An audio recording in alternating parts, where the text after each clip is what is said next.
All right, good evening, and please allow me to welcome you to today's presentation as we celebrate the Women's History Month Symposium in your local area. We will be discussing Stronger Together. We'll get a little bit more into that. My name is NC1 Veronica Scott, and I will be your host and moderator this evening.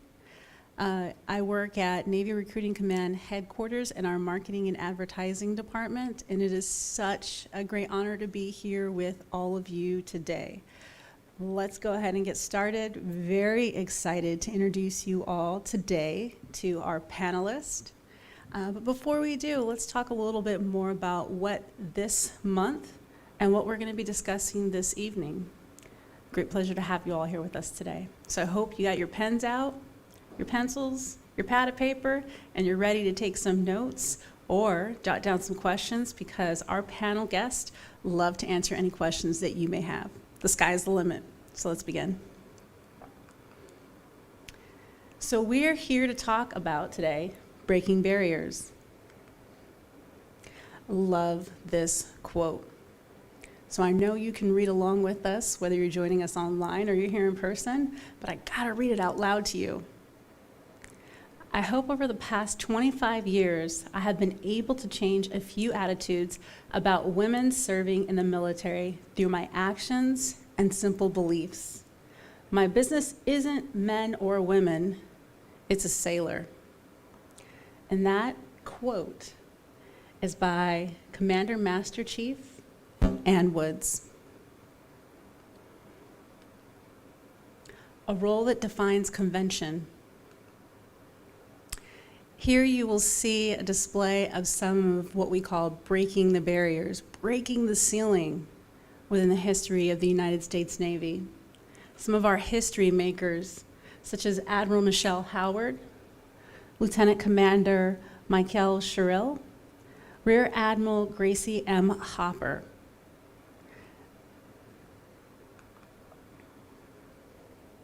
Since the first female enlisted in the United States Navy in 1917, women have been all over the Navy, have been defying expectations and paving what was once thought impossible, possible. Each of the women here today are speaking on their experiences in the Navy and how they became prominent leaders in their field, but not just their field in the United States Navy as they leave their footprint and their legacy within the military branch and within the sailors that they serve with. So who do we have on this panel this evening? Well, our speaker panelists are Lieutenant Marie Walsh, who is a pilot, Lieutenant Tina Q, Cryptological Warfare, Lieutenant Kim Doe, Informational Professional, and Lieutenant Isabella Schiffano, our Nuclear Surface Warfare Officer. So please, let's welcome our panel guest this evening. All right, let's start with our first guest speaker, our honored guest, Lieutenant Walsh. And I would love to share a little bit of background about Lieutenant Walsh with you. So Lieutenant Walsh graduated from the United States Naval Academy in 2014, where she majored in aeronautical engineering. After attending flight school, Lieutenant Walsh was chosen to fly the MH-60R, so we can ask her about that in just a little bit, or the Seahawk helicopter. Since then, she supported deployments with the USS Normandy and the USS Harry Truman, and is currently working on an executive MBA with the University of Columbia. Lieutenant Walsh, thank you for being here this evening. We'd love to hear a little bit more about your background, insights, what it means maybe to serve as a woman in the United States Navy, and we look forward to hearing. Hello, everyone. Thank you so much for having us today. My name is Lieutenant Walsh, and I actually started out as enlisted. I enlisted straight out of high school when I was 17. I came in as a aviation machinist mate and then picked up air crewman on P3 Orions. I loved naval aviation, and my main goal was to get my education paid for by the Navy. And I decided to apply for the Naval Academy. I got accepted, majored in aeronautical engineering, and then went to flight school and learned how to fly the MH-60 Romeo. Our main mission is anti-submarine warfare and anti-surface warfare. So we look for bad guys under the water and over the water. We also do logistics and search and rescue. We shoot lots of guns, rockets, missiles, torpedoes. So I've had lots of training on all those mission sets. I'm now stationed in Boston, Massachusetts. I'm attached to NTAG New England, and we do recruiting. So I do specifically officer recruiting for all general officer programs. So pilots, surface warfare officers, Navy SEALs, you name it. And I'm very excited to hear your questions today. Thank you.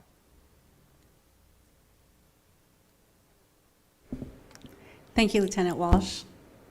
Okay, and at this time, let's go ahead and take any questions that you might have. We'll go ahead and pass the mic around.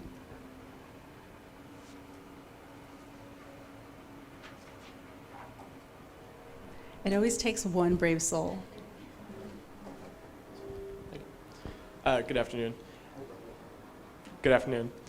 I was wondering, is there a specific program you're using to complete your MBA? Like, are you just attending school, or is there a Navy program you're using to do it as well? That's a great question.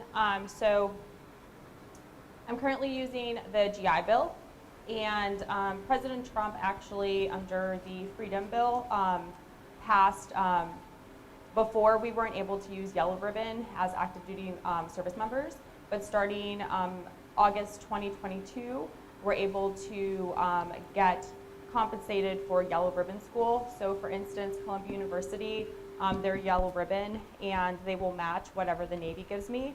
So I'll get an additional 40 grand for that academic year, which didn't happen before. You had to have 100% of your benefits. So you had to serve past 36 months of your contract in order to get that full benefit. So being active duty, I get to partake in the GI Bill and then also yellow ribbon because I've already passed that 36-month requirement of active duty service past my time. And so yeah, so I'm paying for it. It's a private school, pretty expensive, but the GI Bill and the yellow ribbon covers more than 50% of it, and then the rest is out of pocket. But the Navy has a lot of different programs depending on the community that you pursue, where they will cover your master's. Because one of the major requirements to become an 04, or at least looks really good when you're going up for an 04 board, is having that master's. And a lot of other communities like CW, IP, even Nuke, they kind of build that in for you in your career path. Aviators, a little different because the main thing is that you stay flying and you stay current in your aircraft. But yeah, there's a lot of different programs that you can benefit from to pursue higher education opportunities in the Navy. Thank you, ma'am.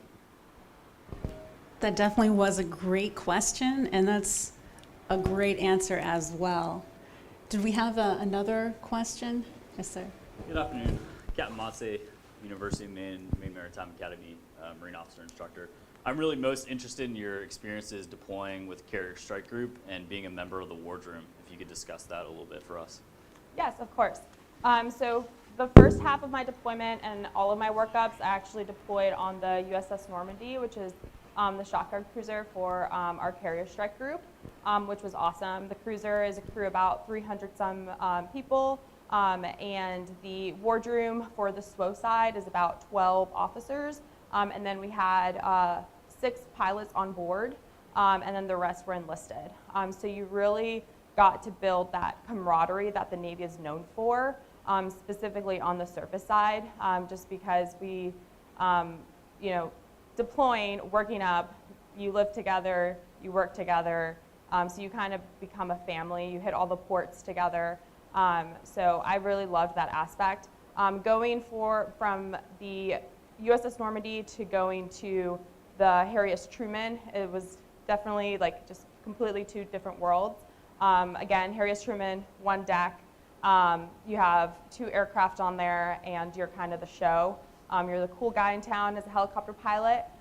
When you go on the carrier, you're kind of like the red-headed stepchild because you're a helicopter pilot, and you're in the way for the most part, because the main mission are just getting the jets off the ground, and then we're kind of like second tier to them. It's like the carrier is about 5,000 people on board, so it's literally a floating city. You can get pretty lost if you wanted to, and disappear if you're, kind of like want to just get away. Whereas on a small boy, you don't really have that. So different pros and cons, but I loved both experiences. I loved flying on both on the big deck and then also on the small deck. It's just great different levels of proficiencies that you get, both like during the day and night, and just different ways of building camaraderie where, on the Normandy, I was building it with the ship, like the crew on the ship, where on the carrier, you're with the rest of your squadron, so it's very squadron specific. But yeah, that was a great question. All these ladies have all been on different types of ships, so they can talk more about that. Squadron life is you're mainly doing all your workups and all your training at home until you get on a ship, and then that's when you kind of get that interaction with the crews on the ship, and you kind of get to build camaraderie in that way. I was saying awesome. Did you know that you can be on an aircraft carrier and not meet and know everyone that is serving on that ship? It's huge. All right, so let's move on to our next guest speaker. And by the way, a couple of questions per any of our guest speakers is great. We can always come back if you have and think of any other questions as well. All right, Lieutenant Tina Q. She has worked as a cryptological warfare officer and has helped lead the ship's signal exploitation space program that guides decision-making for tactical, operational, and strategic levels of warfare. She has also served as an operational security program manager, which helps train, educate sailors in best practices of protecting sensitive and critical information. In 2015, she earned a Bachelor's of Science in Operations Research and is passionate about learning more about applied mathematics to help national defense and security. Lieutenant, welcome this evening. Thank you for being here with us. Hi, good evening. Thank you. Can you guys hear me all right? Thank you for having me.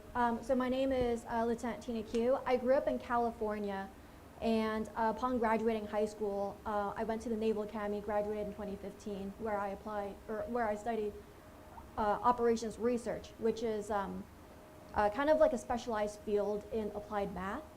After that, I started my career as a cryptologic warfare officer.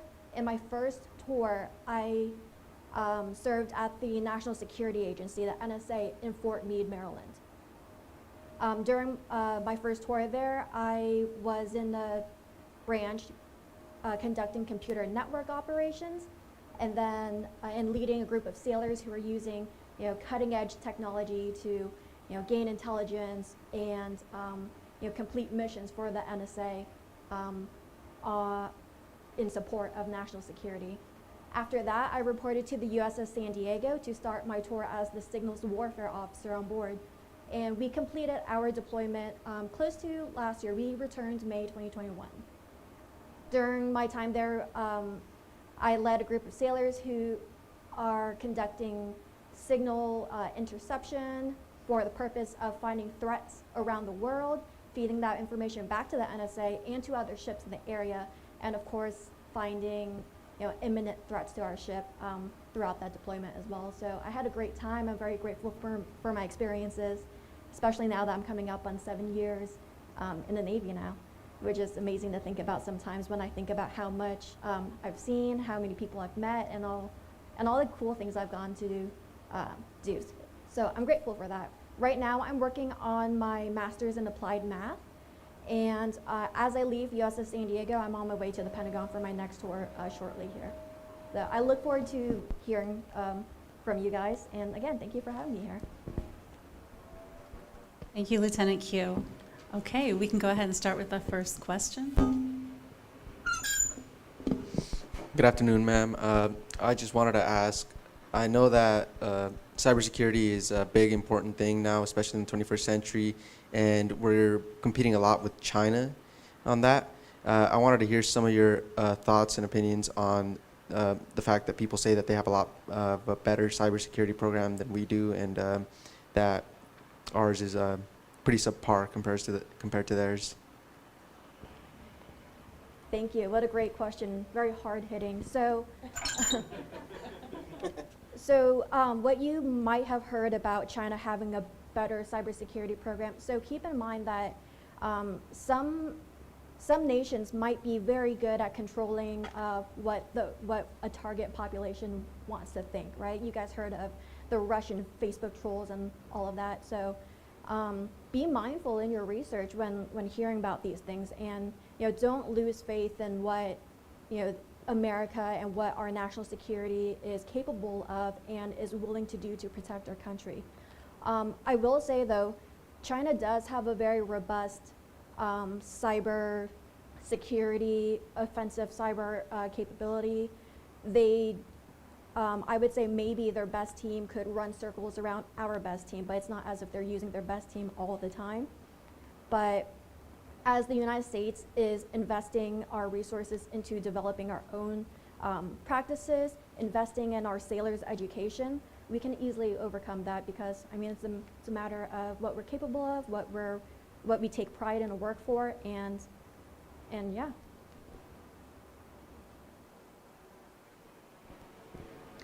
We see some hands going up. Good afternoon, ma'am. Midshipman Walker, Maine Maritime. I was wondering if you could tell me how you interacted with surface warfare officers as a crypto officer on board.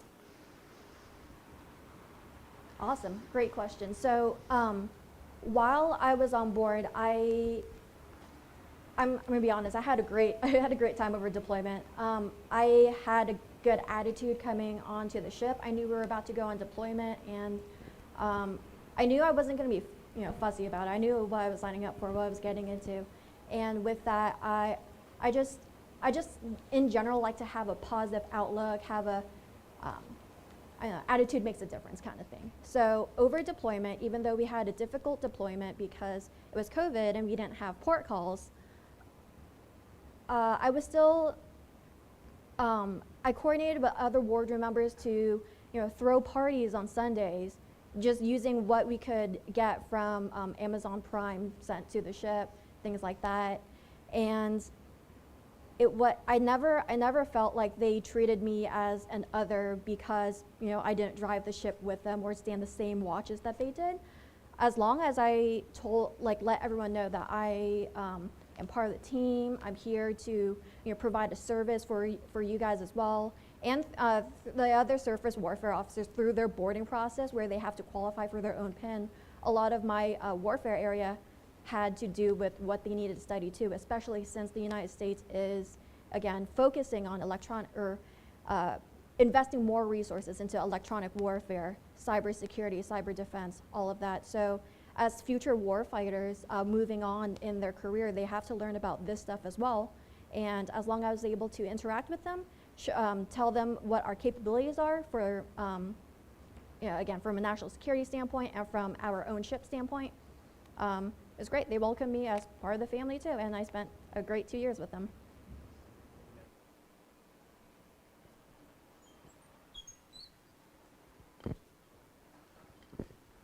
Good afternoon, ma'am. Midshipman 4th Class Dixon, Maine Maritime Academy.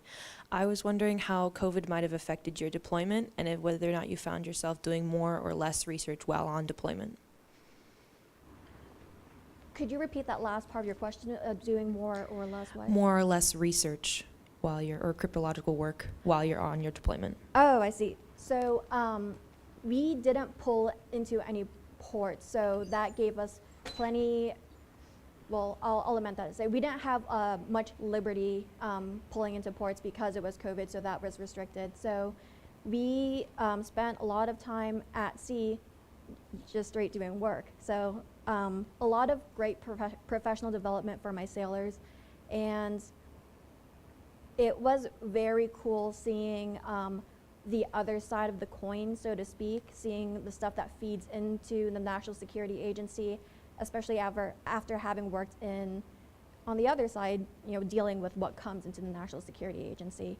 How COVID affected our deployment, again, attitude makes a difference. And I found that within our crew, we really made it work. You would think that people would be very sad and upset not being able to pull into ports and have fun and liberty, but like I said, we took care of each other. We made our own party. We brought the ports to the ship. We brought, ordered exotic fruits and had steel beach picnics and every now and then beer days on the ship. So the command is invested in the morale of the sailors because they understand you invest in your people, they pay back in spades. Thank you, Lieutenant Q. So it's so funny that, and it's very, you can picture it, right? As Lieutenant is talking about, we brought the party to the ship, we didn't go out and seek that in the port. And that is a really important thing. And it's so glad to hear, and that you mentioned, because camaraderie and team, and you become like one family with the people you work with in a workshop or in the Navy overall. And it does take a good mental attitude and that spirit, so thank you for sharing that with us. Okay, let's move on to our next guest speaker. Lieutenant Kim Du has worked as informational warfare officer and communications officer. She has worked in many places such as California and Japan, even deploying with SEAL Team 10 in Djibouti, Africa. She holds a Bachelor's of Science in Computer Science Information Technology from the United States Naval Academy. She has attended Naval Post School in Mass Institution of Technology for Professional Graduate Education. LT, thank you for being here with us. Started. All right. You guys hear me okay? Awesome. So first off, thank you so much for having me here. I'm so honored to be here. My brother went to Kings Point in New York, and then my other brother went to Coast Guard Academy in New London. So I'm kind of filling out the trifecta here, visiting Maine Maritime. I'm very excited to be here. For me, very similar to the other two wonderful ladies here, actually three of us, went to the Naval Academy, commissioned, went information professional, which is very similar to cryptologic warfare, but a little different flavor. Went to a ship for my first tour, very similar to Lieutenant Q. Did a deployment with the Bonhoeffer Shard, which unfortunately has burned down. But I did a full deployment with the 31st MEU there, so we had a full Marine suite on board, as well as all their aircraft and all their baggage that they bring. After that, I stayed operational. As you saw in my bio, I went to SEAL Team 10. So I did deployment recently with them. I did a full workup cycle with them, served as their N6. So in the world of, obviously, the military, that's their head communications officer. Please feel free to ask me any question, even if it seems really stupid. I do remember being a midshipman and just thinking about the life of an officer, and it seems so far away, but I'll tell you that it's going to come fast and furious. You guys are all ready for it. The training and the education you guys get here will prepare you guys, and really all of you guys have been selected here for a reason, and that will carry you guys down the road as you all commission and go everywhere, anywhere in the world. So yeah, happy to answer any questions you guys have.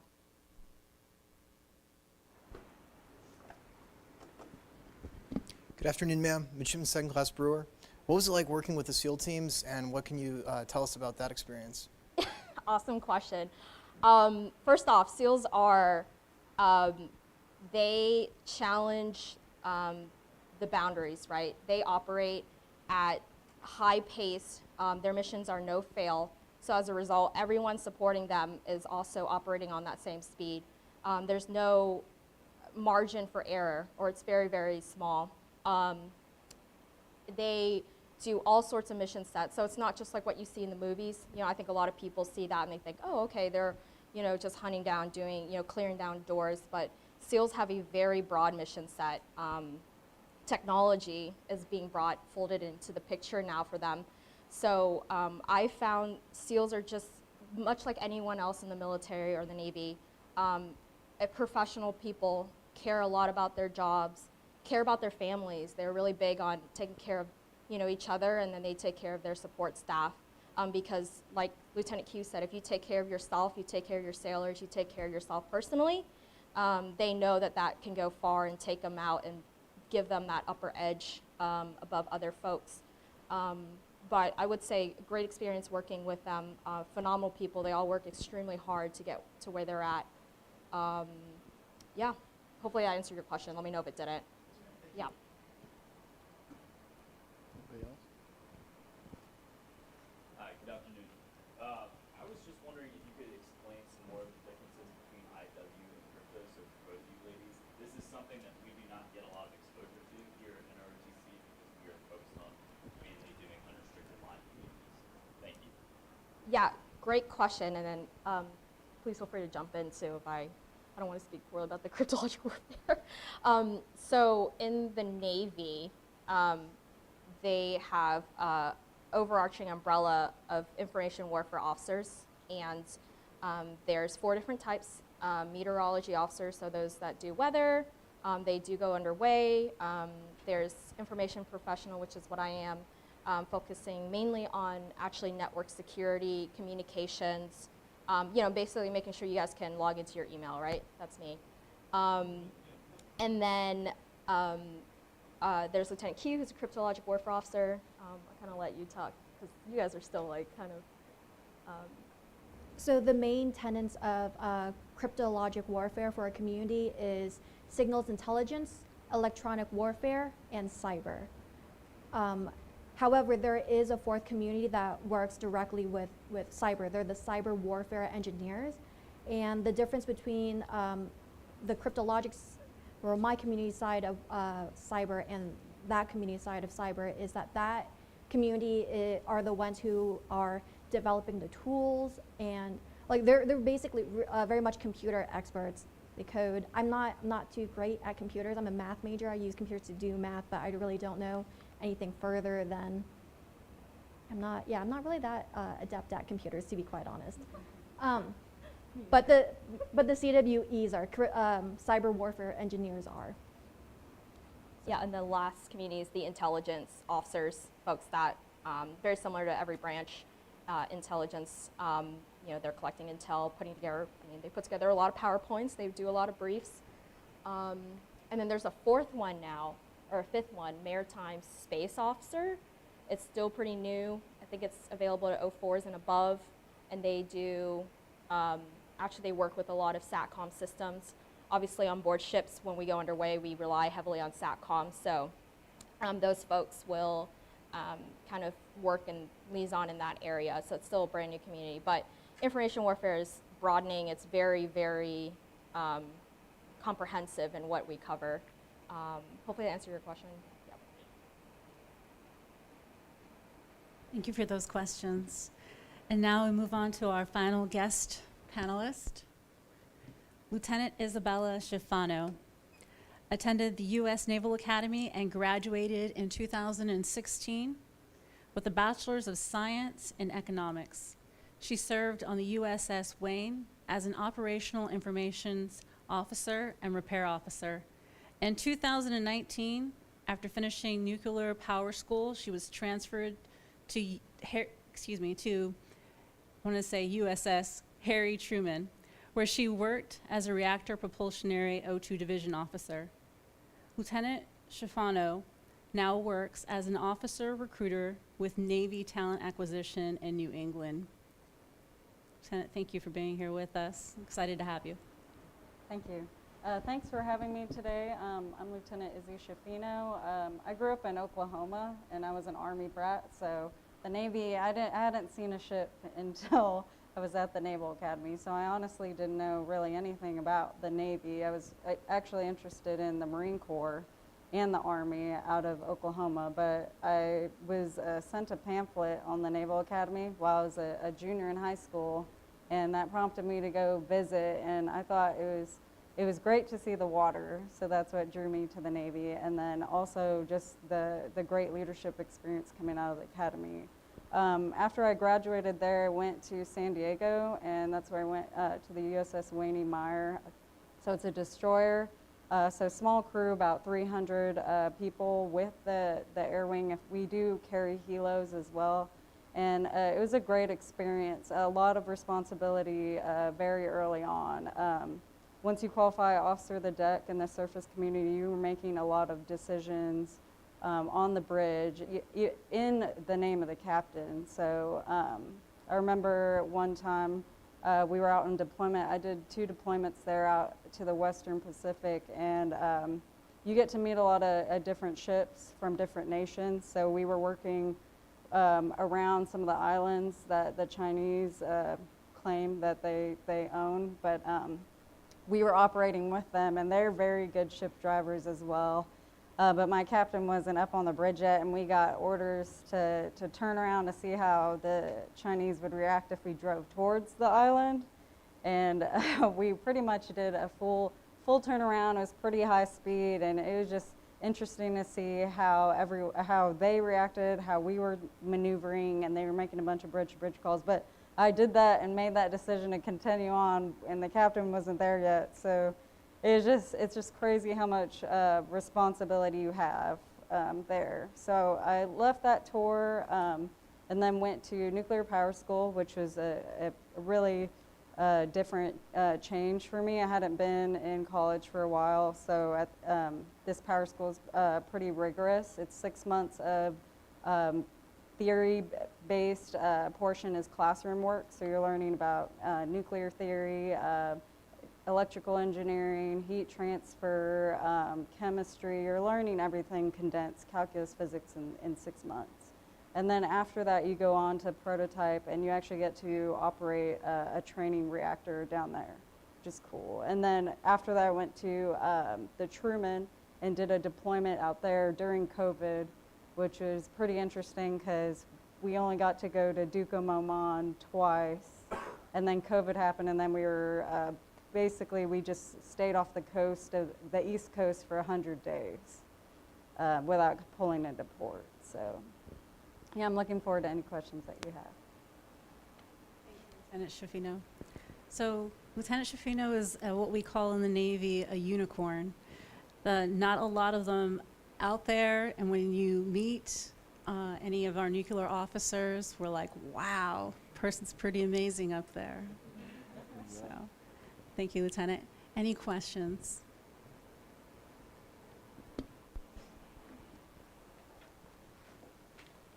Thank you, sir. Good afternoon, ma'am. Midshipman 3rd Class Swanson. With your different tours on the USS Wayne and the USS Harry Truman, which one did you feel more personally fulfilled by, and why? That's a good question. I'd say I was fulfilled by both in different ways. On the Wayne Meyer, different because I guess it's different in the responsibilities that you have. But on the carrier specifically, I really gained confidence, something that I was still I was still learning on the Wayne Meyer, but on the Truman, you're put in a position where you're a supervisor of a plant and you're making decisions down there constantly, and especially in complex shipyards, shipyard availabilities, you make pretty sometimes high risk decisions. And the longer that you're there and the more that you learn with your training and with just learning on your own and your studies, you gain this confidence that is unique, and I think it's something that, like, unlike any other, like maybe in the civilian sector, like you gain this confidence within a couple of months because you were thrown into it, you qualify, and you have to be confident in what you do, because if you're not, then you could potentially violate a procedure or maybe worse, violate or damage equipment or even hurt people. So you have to operate like at a high level with a lot of confidence. But you gain that through your learning and support of sailors and your supervisors too.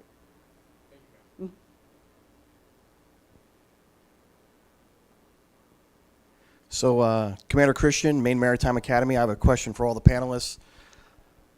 With what you know now, what would be the advice to your 21-year-old self? I guess I'll start off. Looking back now, I think I would have told myself to believe in myself. And the reason for that, I think easily the hardest thing that I've ever done in the Navy was qualify as aircraft commander. What it means to qualify as aircraft commander is that the commanding officer of your squadron hands you the keys to a $23 million aircraft with 5 lives or more on board.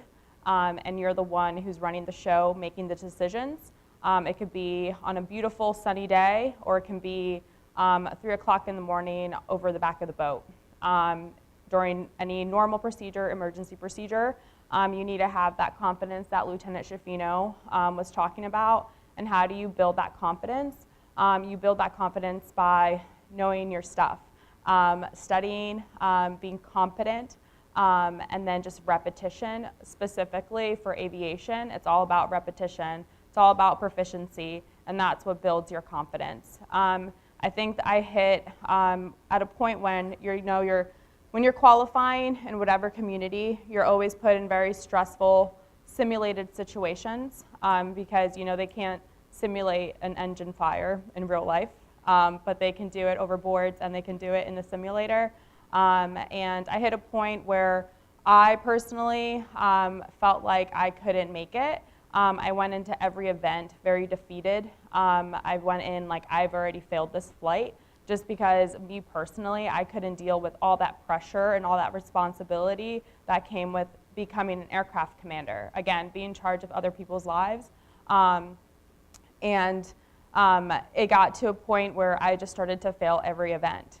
And I just got stuck in this failing cycle.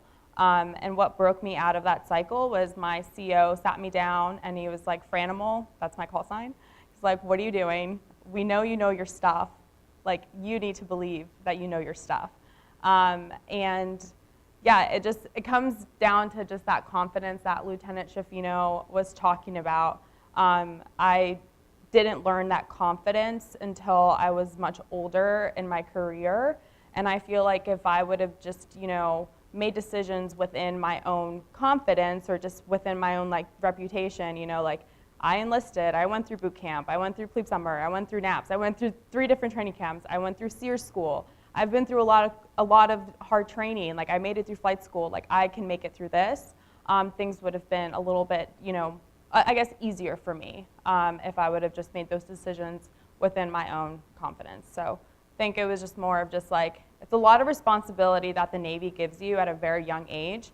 You guys are in a commission and you're going to be in charge of men and women ranging from 18, 40-year-olds who have tons of experience. It's a very humbling experience that you are going to be the one managing them and that your decisions directly affect their everyday lives.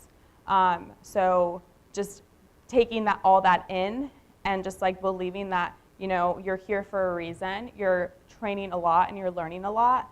Another thing is just be humble and just be a sponge. Right now, this is the time to, build that confidence, ask those questions, and then early on in your JO tour, really lean on your senior enlisted and your peers to learn your job well. So when it is time to qualify, you don't second guess every decision that you're going to make. So that's pretty much what I would have told myself when I was qualifying back in the day. So what I would tell my 21-year-old self is, I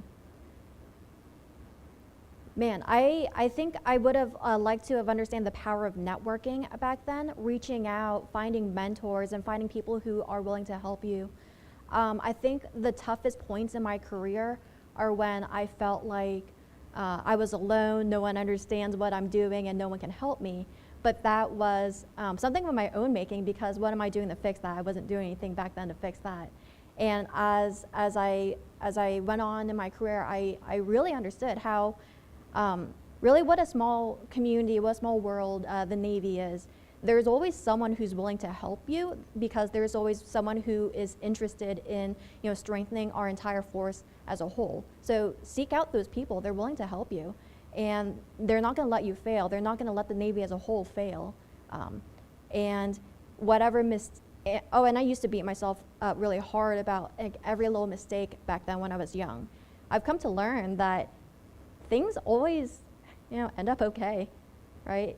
Just have a good attitude. Have a good attitude. Be friendly to people. Treat people well, and make sure your sailors and the people who you are leading in charge of, make sure they have everything they need to do the same.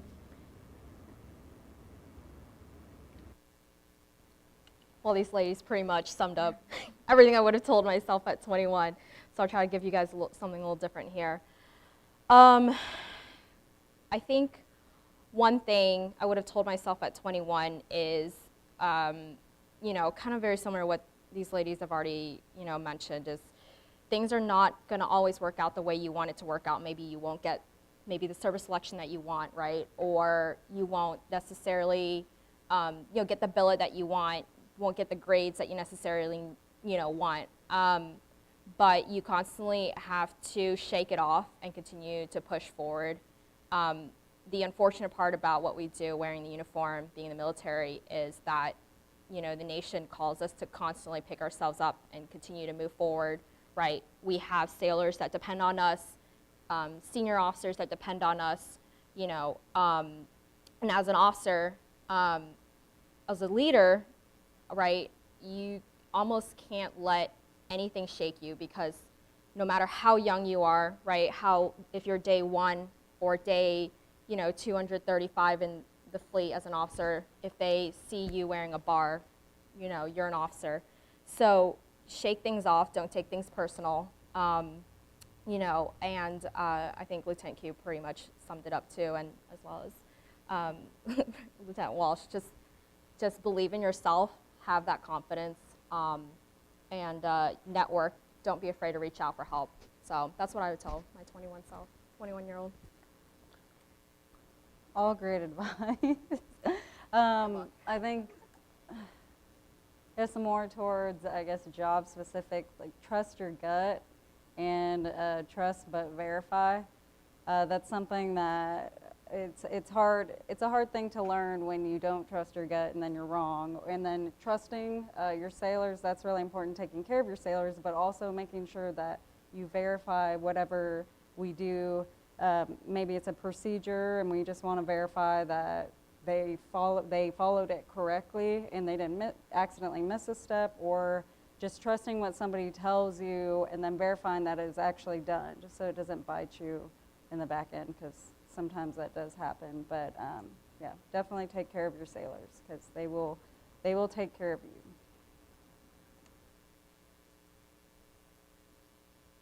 Thank you, ladies. That was definitely some great advice from every angle and aspect. So I think that brings us to the hour, and it has been very inspiring and motivating and insightful to hear from our panel guests and their background and their experiences. After we're done here, I'm sure if you want to hang out for a little bit and have any other questions, I'd be more than happy to answer for you.